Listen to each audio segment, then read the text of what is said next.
people understand that I'm not just selling something, I'm giving them the fruit, the results, and a knowledge base which they can probably acquire through a lifetime. I'm telling them upfront that, okay, you do these things, it will enhance your life, your health, your benefits. So, hi everyone, welcome to this episode, which is episode 2 of our interaction with Biju, who is the founder of Cycling Boutique. This place is like a mecca for cyclists, and Biju has built this beautiful destination for us cyclists to keep us engaged to the sport. Biju, before we start, tell us a bit more about this place. Tell us more about your initiative, your venture. Right. So cycling was a very fascinating equipment for me, which I rediscovered in my mid-level career. That was around 15 years back, 20 years back, I'll say. So as a middle-class family person who grew up in India, we used to be desperate to get a bicycle in school days, because we hardly have much bicycles around, and we used to, one of our vacation target was, okay, let's borrow or rent a bicycle and just ride around. So the joy, thrill what we got from riding a simple equipment bicycle was like mind-blowing. Off late, then we missed out riding a bicycle. Down the line, it was never in the picture. I mean, 20 years, 30 years. Accidentally, the thought of health came into picture, where we felt there was a need to do more exercise in our private life, and was trying out something here and there. Okay, let's do running, and let's do tennis, but nothing was materializing. Tried joining gym multiple times, but we will go for a few years, then it's not left out. There's a funny situations like in office, where major people were given gym subscriptions, and at half the year you can see hardly 1 or 2 people going. Yeah. So then accidentally I got an opportunity to ride a better bicycle on one of my abroad trip. That actually was stumbling. Like, we found that old machine which was tougher to ride, hard to navigate, move around, is somebody revamped it to a very super nice machine, and it was taking us without much effort, and it's more ergonomically good, felt very good. So started riding around sometime, but when I come back to India, I saw that, okay, situation is different here. I'm not seeing much good bicycles around, and then I thought back again, thinking that some countries are again using it in bigger ways for sport purpose, and some countries are using it for even really into cycling. I mean, they're swearing by cycling. So if you look at Dutch or any other places where you wish probably Indians, then they see people think that, okay, well, that's look like a heaven. That place is preserved in a better way in terms of natural conservation, all those things, and you can see how they're able to ride a bicycle and probably take care of their daily needs by going here and there. A lot of things were coming into mind and doing it. In between, my thought of doing something for the rest of the world also comes into picture. Okay, what else I can contribute to towards the other world? So, and also the midlife crisis of what most people, especially in the technology areas, goes. We try to do something different. Okay, like how we I call can this finding the purpose. yeah. So finding the purpose. So then we will probably most people will wonder, okay, what else I can do? Okay, some people may have some technology idea. They may do some startups of technology, or people may interest. Okay, let me start. Most techies, if you ask them, I wanted to get into agriculture. That will be a major answer. And probably somebody will say, let me start a restaurant. I like to eat. Okay, let me start something different. So all these thoughts would have gone through me also. Let me do something different. But some of the things which I found is cycling. I was doing a lot of cycling in that time. So using bicycle for different purpose. It addressed me quite a lot, my commute purpose, going to office. I used to feel proud. I used to feel different, and even my colleagues used to get first they will get amused, they may make laugh of me, but end of the day I found they were getting a bit jealous, or they were feeling different. Okay, if I also ride, it would have been better. So I had advantages. I feel like very strong. I feel like fit.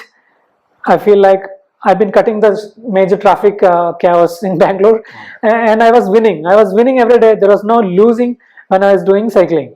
And on top of that, weekend when everybody was falling asleep, they don't feel like getting up and doing something, I would have automatically woke up at 4 o'clock, 5 o'clock, and ready to do a bicycle ride on long. So it was not just an infatuated hobby. Say for example, motorbikers probably they do. I mean, motorbiking is also very good sports, but it often end up you just going to a coffee day and having coffee, chit chatting with the friends and coming back, and not gaining too much results out of it. Probably excitement of going speed, or probably mingling with the socialization aspects have taken care, or probably a little bit seeing things around. But cycling was giving a very different perspective. Cycling has different aspects. You can do adventure sports, thrill, excitement, and that power it requires, skills it requires to do a bicycle over a mountain, or go faster on a bicycle, which is like a sports bike. And the simple usefulness of commuting through a tight packed, jam packed city, all things were giving results out of that machine. There was no reason to regret riding a bicycle, and most importantly, they were all making you feel proud of doing something better. So down the line, I started experimenting with cycling a lot.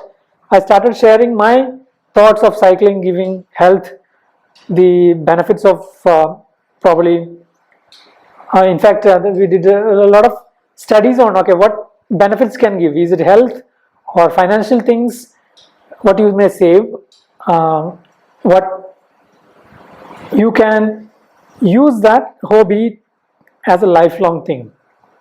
So for example, if you do into running, you may not be able to do that hobby throughout.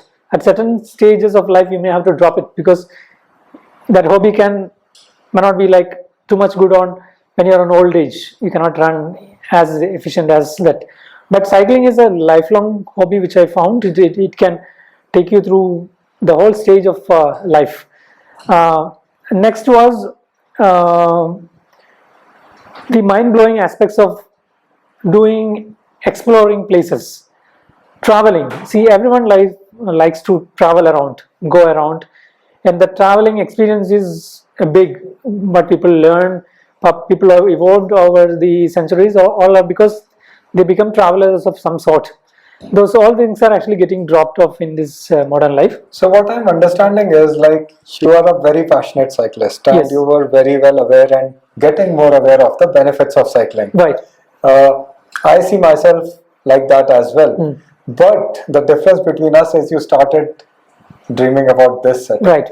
You decided to start a business around cycling. Exactly.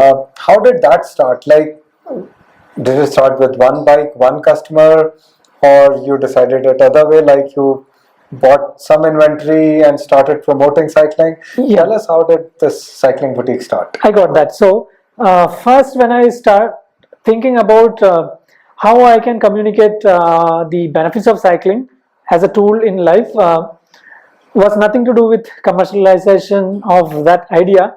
So just like I was talking with my friends, okay, you please try riding your bicycle. It makes you wonderful. I mean, you feel proud.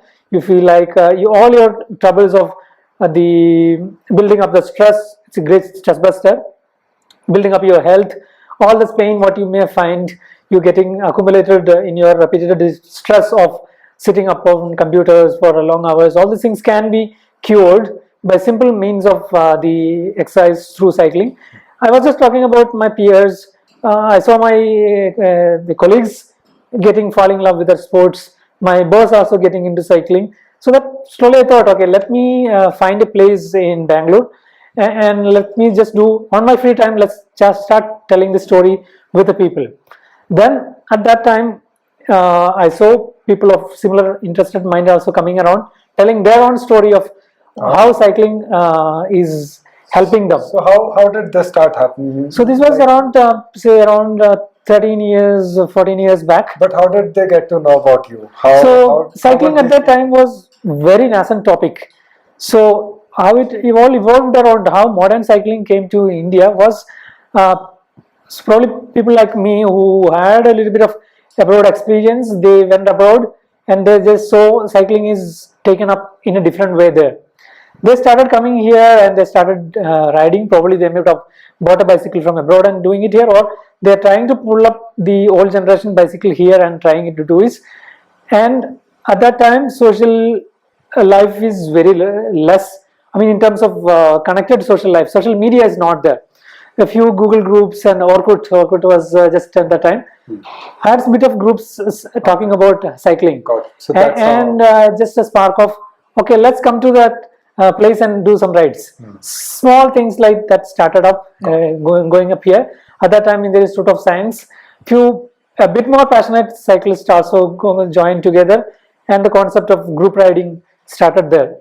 And again, these are all small groups, 5-10 people coming around, and then they're doing a weekend ride, doing that there. So at that time, there was hardly any better quality bicycles also in the retail segment in India. So, but I was aware, okay, cycling is improved, it has a lot more things to do. But I found, okay, when I talk about cycling, I have no way to people to explore it or make them get one bicycle and try it, or accessories or apparel or anything to be in that form. For example, if you are a cricketer, you can use even a base of a coconut or a leaf, and then you can make a cricket bat and try it. But if you wanted to explore it in a better way, you should have a better cricket bat, right? So just like that, the right equipment was not there. I was able to communicate my idea of, okay, ride a bicycle, it's good for you. People were taking it in the right sense. But that equipment was not there. Costing was also prohibitive, because we as probably people of India was perceived kind of ideology that bicycle is a very cheap thing and it shouldn't cost you more than say 5,000, 6,000. It is that mindset which we have followed, and what happened was like the 20 years, bicycle means it's not a good thing to carry even in your house. If you go even with a high-end bicycle to a store or a place, they will not take you in the right sense. They will ask, okay, keep the bicycle away. That's not a good thing. That's the thing. So now my idea was how I'll share this idea of people to understand cycling better, try them out, and then probably think about, okay, let them get. My idea was not, okay, I don't want to supply a bicycle to anyone, because I'm not a businessman, or I don't have that idea of monetizing it. So what I did was I found a place in Bangalore where we used to come. We means I and a couple of friends used to come, and we just announced through the groups that, okay, please come, we will teach you on how to ride a bicycle better, and how to make sure that the bicycling will help you achieve better things in life. So that casually we have weekend afternoons, people coming around, just a few seats. We used to sit on a floor and talk about cycling. We used to share also people how you can learn more about cycling. Say probably watch a documentary or a story of people went beyond their boundary and achieved many things in life. So basically, when I talk these kind of things, people took it in the right sense, because they know, okay, I have the background, I have the authenticity. I'm not just a commercial guy who is talking about something to do something, because there is no clear idea of monetizing that things. So slowly what happened was, parallel to the thought of doing something in life was in the mind, just like any entrepreneur. But just like many entrepreneurs, starting something have many things in the behind the scenes which most people will not be aware. So for example, if you start entrepreneurship in an idea, you don't have much. Is it going to be a service or is it going to be a product?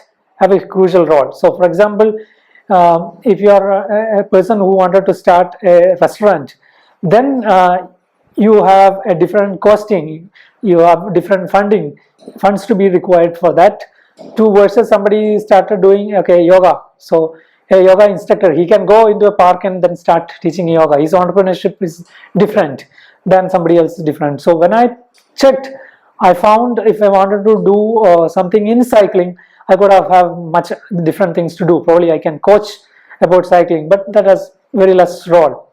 And then if I wanted to be just preaching about cycling, that may not be a good idea because it may not take care of my basic things. If I start preaching on an empty space, it doesn't cost me. If I started preaching on a bigger hall, I need to borrow a hall which is charge me. So there is a basic responsibility we also have in terms of monetary requirements, which comes into picture. But my things as an entrepreneur was a worry, and which aligning to my basic principles of I don't want people to spend or overspend just because I wanted to run an entrepreneurship setup. So, for example, I'm a yoga teacher. For example, I could have done a yoga free on a park, public park. I can do the same yoga in the star hotel. Say, go to Lila Palace and conduct a yoga. But the client who is coming to do that thing pays in a different way. So, just like that, entrepreneurship, how to do that entrepreneurship into different things. I thought so many different things of sports related things, and some of the things which I was comfortable was in cycling. Then I thought what I can do to be in that entrepreneurship space on that. At the same time, my mindset and ideology was I don't want to say make people unnecessarily spend. So the spending should be moderate based on their needs. So I was be protective on the consumerism aspect of that game. So next, what I did was one of the things I thought, okay, let me start a bicycle showrooms. So then, just like an entrepreneur, for example, if you are a motorbiker, you may think, okay, let me start a motorbike showroom. So I'll be able to indulge in that sport, and I'll be getting hands-on with a lot of motorbike. I can immerse in that sport, but that's not probably the reality every time comes into picture. Now, my thing was I don't want it to be a franchisee selling a certain X brand. That I foresee that also down the line as a reason which may affect me also, because if I start a bicycle showroom, probably in the down the line, I may have commitment with so many brands to push their brands, but I wanted to be the concept of selling things neutral. So we don't want it to be franchisee of X and Y, Z, but I wanted to promote that idea of what is cycling. Sure, but help us understand, like from where you decided, like you want to do a product instead of a service. Yes. How did cycling boutique start? Like, how did you find a place? Bought your first few bikes to sell? Yes. We want to understand that. Like. Right. So, like most of the entrepreneurs, when we start, we won't be having much deeper idea actually. So we know just I'll take a common man's, which generally they can imagine faster, better. Could be like a motorbiker. He likes motorbiking, so he will think, okay, let me spread the joy of cycling. So motorbiking, let me start a motorbike showroom. So I can tell people to get into motorbiking and then do it. Then when we start, he'll know, okay, it's not easy. You wanted to buy a KTM or a Ducati, it costs a lot. Where will I arrange the money to do that?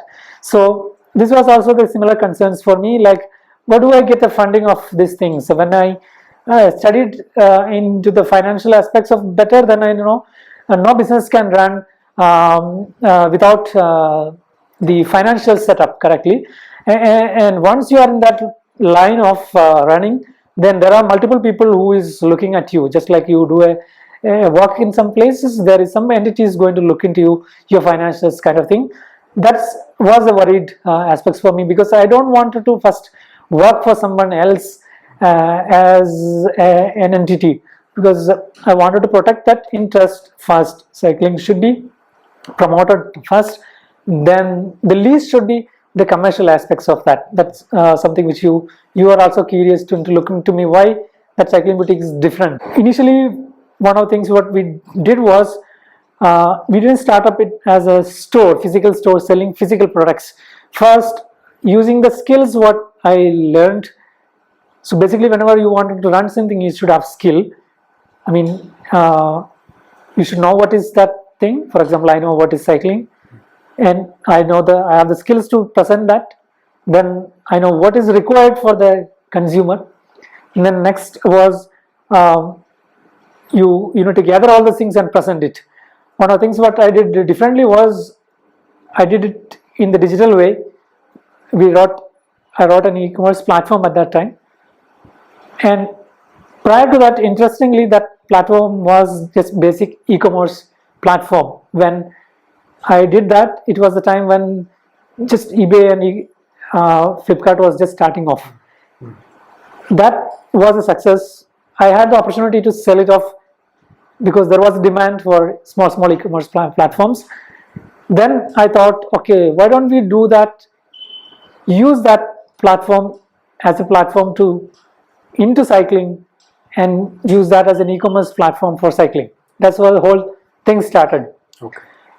And once we started that, we found, okay, we don't have to run it as like a marketplace at that time, because there is no distributors selling bicycles in that space or even components in that. Then evolved over, we started importing products. But importing, we found that importing, you cannot do it just for retailing, it has to be in the distribution, because importing is all about larger scale distribution. Correct. Then cycling also, in the parallelly outside, we saw that it's growing up. We built that as the e-commerce platform as a marketplace concept. Then we started staving away from that, sourcing products at our own funding, on personal funding, and then building up that inventory slowly over the years. Okay. It took a lot of time. It had merits and demerits. As you know, business means you have to scale it up higher. Expectations from all parties will be higher as an entrepreneur. Yeah. Once you are in that game, you are expected to perform in different ways in terms of financials also as aspects. But given back to your again the curious question of how do you retain the core ideology and run it in that pride way? People understand that I am not just selling something, I am giving them the fruit, the results, and a knowledge base which they can probably acquire through a lifetime. I am telling them upfront that, okay, you do these things, it will enhance your life, your health, your benefits. So as a person like you or somebody else can easily correlate me, because I'm in the public space and my life is probably, most people knows it. So they know, okay, there's no reason for a person, a Biju, to drive you into cycling. So that is a very, very good concept. Many people can do it. Great. So yeah, for our audience, like anybody who steps into Cycling Boutique, Yeah. they know that Biju is an enabler. Yeah. He will talk to you for hours to ensure that what kind of bike would be fit for you, whether you want to be an endurance cyclist or you want to be like a leisure cyclist. He's one man who will guide you end to end, and not really ever you will feel that you're getting pushed or you're getting sold a product for his benefit. And that's the difference. That's the entrepreneurship journey that Biju has been following, and hence inspiring. So thank you very much for being with us, and thanks for sharing your journey with us and with our viewers, Biju. Sure. We hope this inspires many, and for others, please like, share, and subscribe to our channel, and stay tuned for more such stories. Thank you. Sure. Thank you.